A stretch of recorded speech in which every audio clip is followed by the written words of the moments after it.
YouTubers, this is Joe the Cardboard King coming at you with another tutorial. This tutorial will be about my new and improved Predator Gauntlet that I'm currently working on. Uh, and all the functionality of the Predator Gauntlet is made from my own style, my own thought of how I retract my Predator blades in and out. All except for this front piece right here, this pull trigger feature right here, where I put my fingers through two little holes and pull my wrist down and launch my blades out, which I'll make a demonstration. I'll show you a demonstration of it. But this portion I did not, it's not mine. That's the only portion that is not mine. Everything else is, except for this. I saw this from somebody else's tutorial that they had made an awesome Predator Gauntlet. But the only thing that I didn't like is that they did not describe how the Predator retraction of their blades work. The inner and outer retraction of their blades. That's the only portion that I did not like. That they did not disclose that to everyone. I, on the other hand, love to teach you out there something new, something you didn't know before, you know, uh, and illustrate you how I made my Predator Gauntlet. I don't hide anything back, so and to give you guys ideas of what's possible out there. So let me go into detail of every portion of my Predator Gauntlet and the functionality of it. Okay, so these is just this whole thing's made out of cardboard, as you can see, except for the metal mechanism. Uh, so these sides, I just made these little wing sections right here. This little wing section right here, and I made those just for this little ridge right here that I made to give it more of a show, and these will be glued in place on either side. Sorry for that little shake up. It's hard to work with one hand, so I'm switching from one arm to the other. There you go. So once those are glues in place, I'm gonna put this section. This is just a temporary template made out of a cereal box. um, I would transition from this thin cardboard to this type of cardboard, more rigid. It's just a feel to get my measurements correctly for the inside. But this channel right here that you see in the middle is for this pin right here, this middle pin, to go back and lock into place so I can activate my pull system to launch my dual blades forward. And I'll go into detail on about that whole trigger mechanism. So once this portion is measured correctly and fits in the middle, I'm gonna hot glue everything together, and I'm gonna put this little cap just to give it some show, and it fits perfectly right here on top of that, just to give it some show. Okay, after I'm all set and done, and then I'll add some detail to it, some Predator glyphs and Predator armor and stuff like that, and make this Predator Gauntlet awesome. Okay, so I'll go into detail and I'll explain how I made my Predator blades too. So stay tuned for that one too. Okay, move them aside. Sorry guys. Move those aside so I can show you the whole primary function of the trigger mechanism and how it works, it functions. Okay, so the primary function of this Predator trigger is made out of a industrial stapler with a spring, the rod and spring in the middle, and it rides on a little sled right here, where you would, on the back portion of your stapler, the industrial stapler, for upholstery or to staple roof paper, while meantime you put your shingles on in place. Okay, so that was from our industrial stapler right here, this whole system. And you would pull, unlatch the back of the stapler, pull this out, and on the front portion right here you would put your staples in place, and then close the section of the back portion in of your industrial stapler, and then lock it in place, and you'll be set for your staples to be stapled down, and for the next staple to go, and then have the next staple go, and so on, because of that spring mechanism will move those staples forward. So that's what that function is. I'm using it for this reason, this function for my predator blades. So that's where I got that from. And maybe you could see the foot right here, and that little footrest that went for that industrial stapler.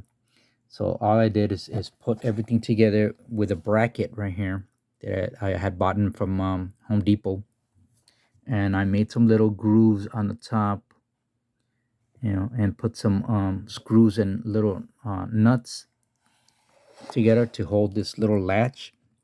And this little latch is what the main function of this whole system would work on. It's this little latch right here, and this little latch is I bought it at I believe Amazon, or Lowe's, or maybe hardware stores will carry, like uh, Home Depot, or McCoy's might carry these two. Their main function is to hold your cabinets together. And so you can open one cabinet at a time, one portion at a time, you go pull your finger, you open one door of your cabinet, and then you reach over with your finger and you activate this, and the other half of the cabinet will open. What you could also do is put a little locking mechanism on this side of the cabinet, and lock the other half with this. So when you open your the locking mechanism with your key, you can access, reach in there with your finger, pull this aside, and then both doors will open.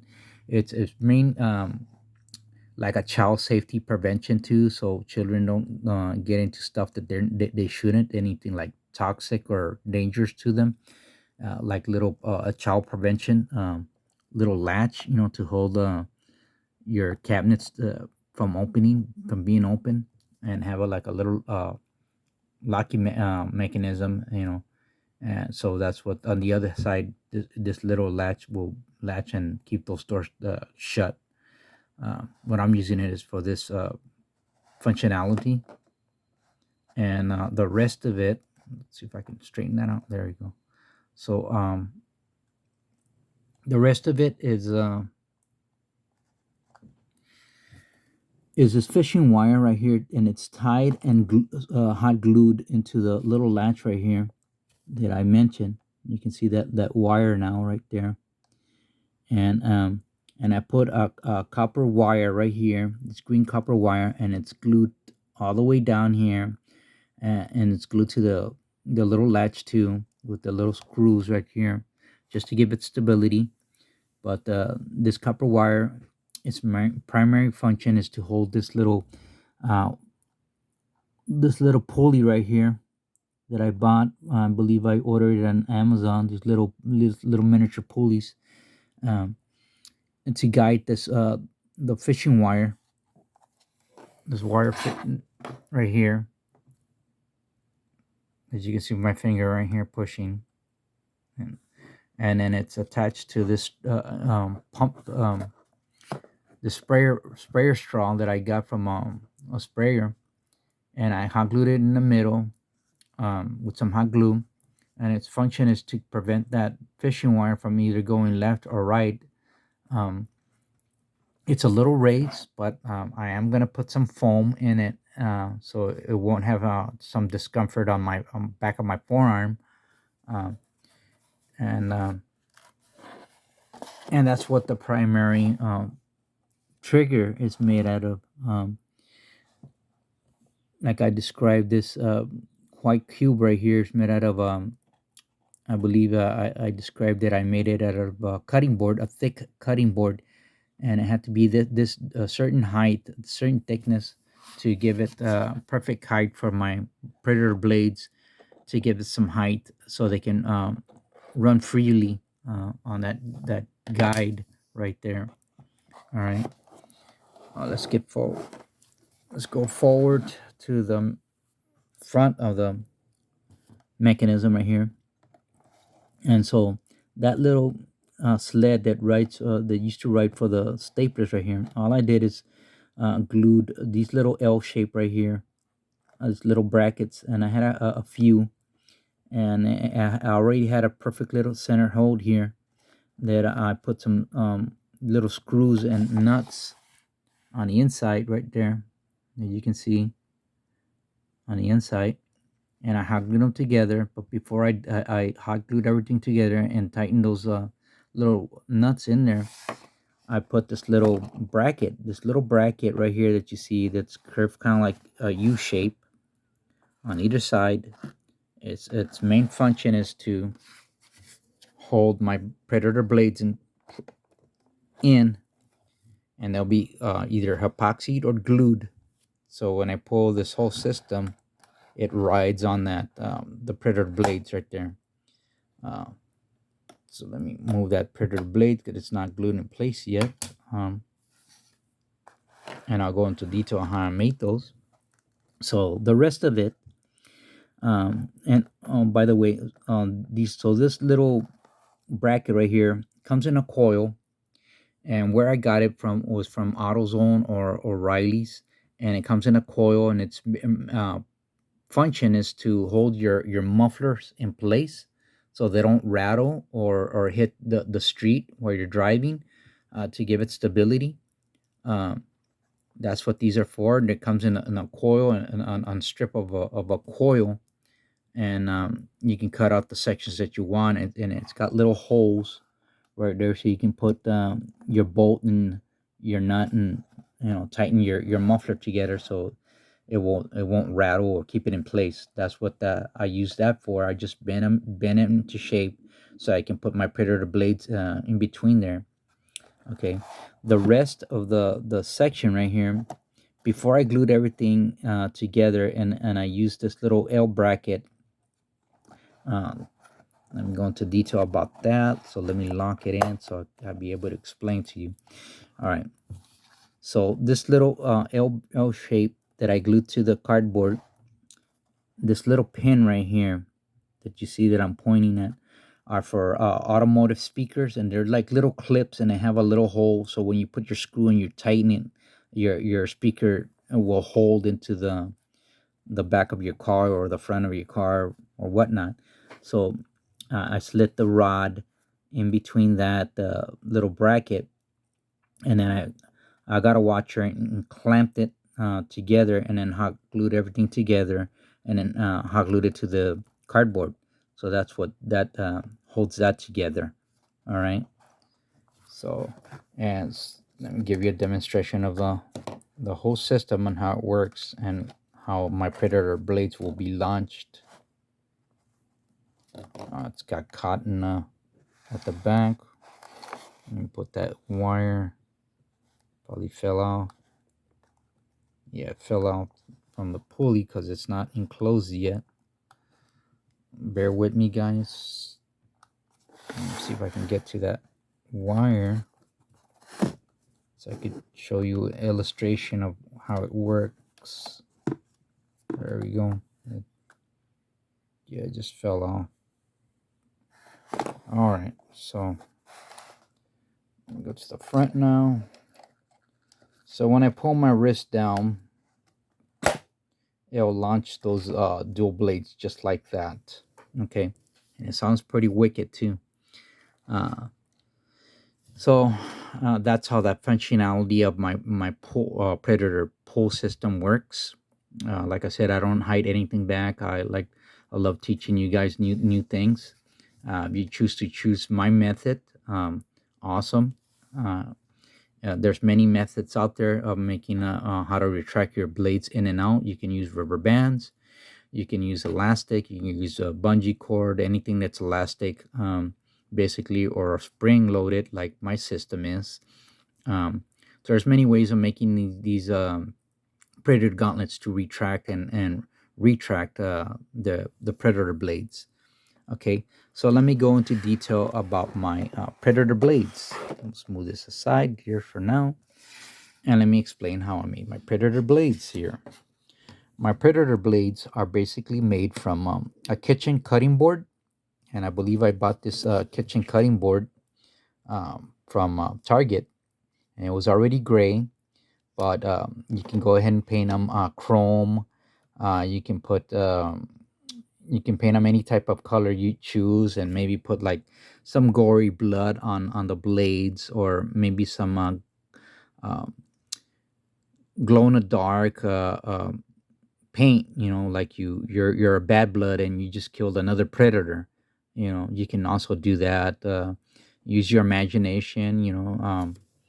There's all preference. It comes down to preference on how you choose to make your predator gauntlet. you know um so but a disclaimer, I'm gonna use a disclaimer now. When working with plastic, when you're cutting out plastic, it will melt, it will get hot.